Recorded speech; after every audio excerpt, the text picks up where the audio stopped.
Agora um caso misterioso que nós vamos abordar a partir desse momento no Cidade Alerta. O Heitor, um rapaz de 27 anos, ele é caminhoneiro, mora num município muito querido aqui do interior de Minas Gerais, que é Extrema, ele é solteiro. Esse homem vive com os pais, ele vive com os sobrinhos e é muito, inclusive, ligado à família. Vem para mim, por favor, por estar desempregado, o Heitor ajuda muito nas tarefas de casa. Num determinado dia, eram 6 horas da tarde, o Heitor decide sair e vai comprar cigarro e não volta mais. A família entra em pânico. 2 dias depois, o carro do Heitor é encontrado. Me dá as imagens, por favor. Ele é encontrado numa estrada de terra a cerca de 150 metros de onde Heitor morava. O banco estava muito para frente, segundo os amigos e a polícia repararam. A polícia também encontrou dentro do carro, que leva a crer que não foi assalto. Dinheiro dele estava intacto, documento, celular. E o que intriga também é que a camiseta que o Heitor estava usando estava ali intacta nesse carro. Uma mulher dona de um bar, vem para mim, por favor, foi ouvida pela polícia e ela diz que no dia do sumiço do caminhoneiro, que não parecia ter inimigos, que não parecia ter rivais, ele estava acompanhado de uma mulher. E essa dona do bar, inclusive, descreve que a mulher tinha os cabelos compridos, que a mulher comprou 2 cervejas e saiu de carro. Ele saiu de carro, o Heitor, portanto, saiu de carro com a mulher dirigindo. A informação, eu repito, o caminhoneiro boa gente, não tinha inimigos, não estava sofrendo ameaças, enfim, um caso cercado de mistério. Veja comigo a reportagem de agora, Brasil.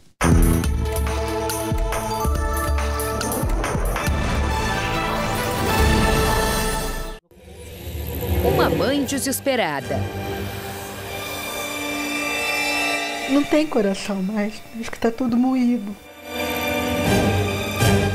À espera por notícias. A noite inteira. Eu venho, escuto os cachorros latindo, barulho de carro, a gente sai correndo. O medo. Você acha que o seu primo possa ter sido vítima de uma emboscada? Isso a gente tem certeza. O carro encontrado.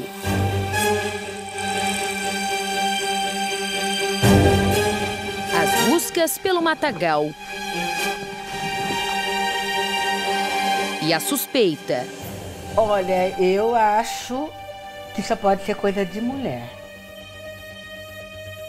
Até agora, nenhuma notícia sobre o paradeiro do caminhoneiro Heitor Morbidelli, de 27 anos. Fomos até a cidade de Extrema, em Minas Gerais, para acompanhar o caso. Heitor mora neste sítio com os pais e os 2 sobrinhos. Horas antes de desaparecer, Heitor foi até o mercado, acompanhado da mãe e dos 2 sobrinhos. Segundo ela, tudo estava normal. Eles conversaram, fizeram compras e horas depois voltaram para o sítio. Heitor estava com a família aqui na sala. Eles conversaram por algum tempo, ele chegou até a brincar com os sobrinhos. Por volta das 6 horas, ele decidiu sair. Disse para a mãe que iria comprar cigarro em um mercadinho. Heitor entrou no carro que estava estacionado no mesmo lugar em que está agora. Em seguida, saiu. Ele fez exatamente este trajeto, mas depois que passou por este portão, não foi mais visto pela família. A mãe ficou preocupada. Horas se passaram e nada de Heitor chegar. Às 9 da noite, a minha tia começou a ligar no celular dele. Só dava caixa de mensagem, né? Caixa postal.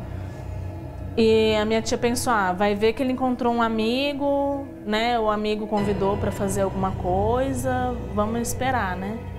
No outro dia de manhã, minha tia começou a ligar novamente, sem retorno. A família tinha certeza de que Heitor iria voltar. Ele mesmo havia falado que não iria demorar. Por isso, a cada minuto, a tensão aumentava. Nós vamos mostrar agora como ele deixou o quarto. Eu vou pedir para o Silvio César me acompanhar para mostrar como é que ficou o guarda-roupa dele. Intacto, da mesma forma que ele deixou quando saiu naquela tarde. Um detalhe que deixou a família ainda mais preocupada é que os remédios dele ficaram aqui, ao lado da cama. Segundo a mãe, ele não saía de casa sem os remédios, caso fosse ficar muitas horas fora. Além disso, os óculos, que ele costumava carregar sempre que saía e que, se fosse demorar, ele jamais deixaria em casa. A cama também, do mesmo jeito que ele deixou. Todos esses elementos fizeram a família acreditar que Heitor havia caído em uma emboscada. Então minha tia começou a procurar nos hospitais e aí no dia 2, bem cedo, a minha tia já foi até a delegacia para registrar o boletim de ocorrência.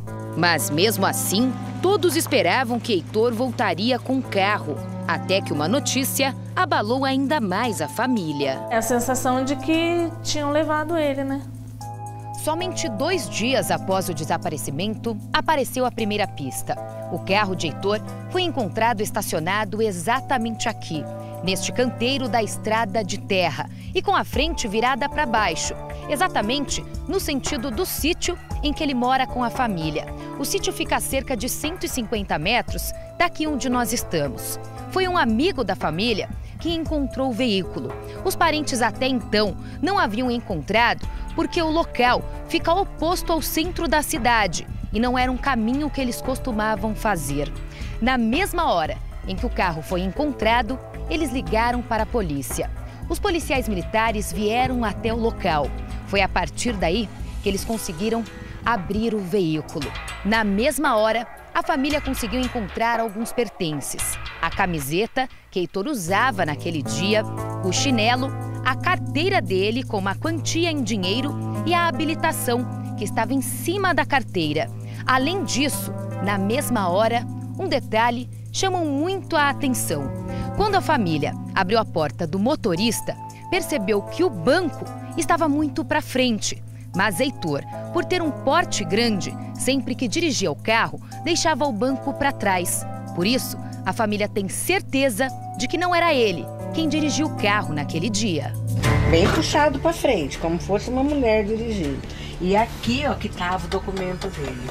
O isqueiro tava aqui, o chinelo dele tava aqui, ó, bem aqui do lado do motorista, o chinelo. E ali tava o documento. Que eu achei estranho, porque não tirava todo o documento dele da carteira. E por isso que eu falei pra você que eu visto, que alguém deve ter abordado ele, falando assim, né? Alguém abordou ele. O carro foi levado pela perícia. Até agora, ninguém sabe dizer quem deixou o veículo tão próximo ao sítio da família. Aos poucos, as informações apareciam. Foi aqui dessa lanchonete que surgiu a segunda pista. Para a polícia, a mais importante na investigação. A dona do comércio afirma que Heitor esteve aqui naquela tarde. A família só descobriu porque começou a perguntar em cada comércio se alguém tinha visto a vítima. A mãe mostrava a foto. A dona deste local reconheceu na mesma hora. Disse que Heitor realmente veio até aqui, que ele entrou e comprou 2 latas de cerveja. Em seguida, saiu. Ela disse que o carro de Heitor estava estacionado do outro lado e que não era ele quem dirigia o veículo, que, segundo ela, seria uma mulher que estava no volante. Como os vidros são escuros, ela não conseguiu ver as características, mas afirma que aquela mulher tinha cabelos compridos. Ele entrou, pegou 2 latinhas de cerveja e saiu. Não era ele que estava dirigindo, era uma mulher. Falei, mas a senhora viu quem era a mulher? Falou, não, porque o vidro estava fechado. E essa moça que estava no volante dirigindo o carro dele, a única coisa que ela conseguiu ver é que ela tinha um cabelo comprido. A testemunha foi ouvida na delegacia e manteve a versão. O celular de Heitor foi apreendido, mas nenhuma pista foi encontrada.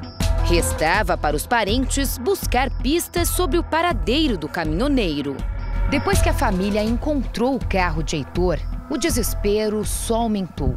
Eles sabiam que a vítima poderia estar por perto. Foi a partir daí que decidiram procurar.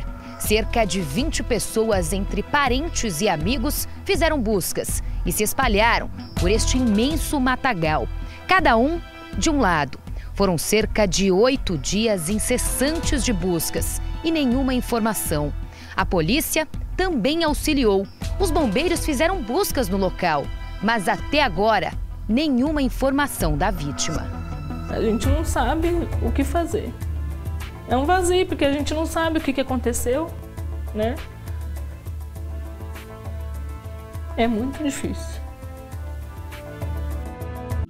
Heitor estava desempregado. A rotina dele era ficar no sítio ajudando os pais com a criação e a limpeza. É ajudando o pai no sítio, né? Que eles têm criação lá, então sempre junto com o pai e a mãe, trazendo a mãe para a cidade para resolver alguma coisa, cuidando ali das coisas da família dele.